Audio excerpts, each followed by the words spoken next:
E elas devem caminhar juntas, né? No sentido de que quando o governo anuncia novos auxílios, novos programas de auxílio emergência... Que é totalmente necessário, exatamente, né? totalmente necessário para reduzir a miséria e a fome no país, a gente também tem que se preocupar com o outro lado da moeda, das receitas, né? Ou seja, de onde virá esse aumento de receitas para a gente gastar mais. Até para tornar o investimento social perene. Sustentável.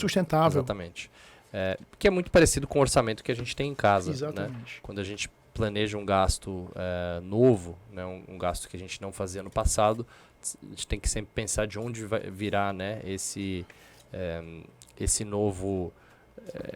essa nova fonte, né? A gente vai tomar dívida, vai pegar um crédito, ou a gente vai, né, reduzir os gastos do orçamento de casa para conseguir fazer aquele investimento. No governo é muito parecido, né? O governo consegue aumentar a receita via, no caso do governo, né, aumento de taxação, só que o Brasil já está com um nível de carga tributária extremamente elevada, então é difícil que o Brasil consiga subir muito mais a carga tributária, mas existe sim espaço para melhorar a eficiência tributária, e é isso que a reforma tributária planeja fazer, né? Melhorar a eficiência dessa arrecadação, e aí você conseguir aumentar a arrecadação com uma carga tributária total parecida na economia com o que a gente tem hoje.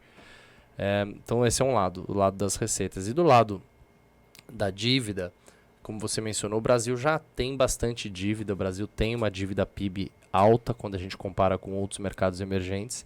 Então, gastar mais, se endividando mais, é algo que é perigoso num cenário onde o Brasil já está bastante endividado em relação a outros países. Por isso que é sempre bom olhar, precisamos gastar mais, sem dúvida, mas de onde virá, né, o financiamento desse gasto extraordinário? Vai vir de mais dívida ou virá de novas receitas ou diminuição de gasto, outros gastos, né? Então, é sempre a discussão, né, que o mercado, que os investidores, que os poupadores têm. E por isso que as taxas de juros acabaram subindo no Brasil, porque existe uma dúvida de como vai se dar essa trajetória da dívida pública, enfim. Isso acabou trazendo aí as taxas de mercado um pouco para cima, dado essa incerteza. Eu quero só dar uma rápida explicação para quem está nos assistindo, para que haja uma melhor compreensão. Os economistas de mercado, né, de um modo geral, assim, todos eles observam vários índices, tá?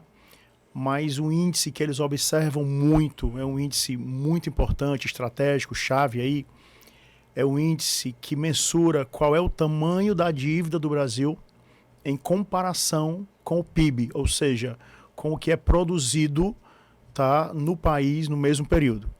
Então chama a relação dívida-PIB. Quanto é que eu devo em comparação por quanto que eu produzo. Só para vocês terem uma ideia, Ferreira, posso estar enganado, na época da pandemia, que houve um incremento significante dos gastos públicos, essa dívida PIB ficou quase 100%, não é isso? Quase 90%. Desculpa, 90%. Então, nossa dívida era mais ou menos 90% do que o que a gente produzia no ano. Hoje está quanto, Ferreira? Assim, um pouco acima de 70%. Pronto, hoje está acima de 70%, que é um índice muito alto. Ainda elevado em relação a outros mercados, outros países.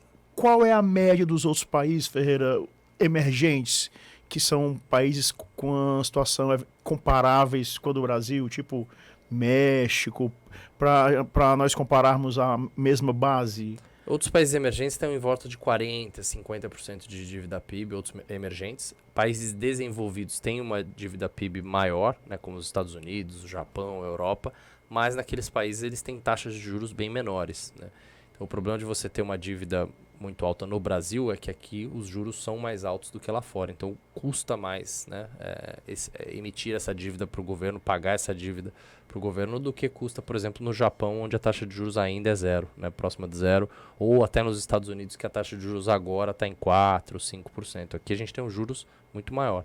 Então custa mais ter essa dívida, por isso que os economistas olham bastante para esse indicador para saber a saúde financeira do país, né? Se o país está muito endividado, quanto custa essa dívida, enfim.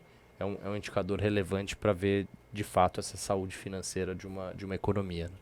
E é muito importante a sua comparação desse dado de endividamento dos países comparando com a vida financeira das famílias, por exemplo, das empresas. É a mesmíssima coisa. Né? Você tem um salário, e aí você pega aquele salário e certamente não vai dar para você fazer tudo com aquele seu salário. Né? Porque você tem fins alternativos de gastar aquilo que você ganha. Então, é necessário totalmente um controle dos gastos públicos, do que é que o governo gasta, né? E isso é totalmente compatível com o investimento social. Não tem nenhum problema. São duas coisas que podem, sim, andar juntas.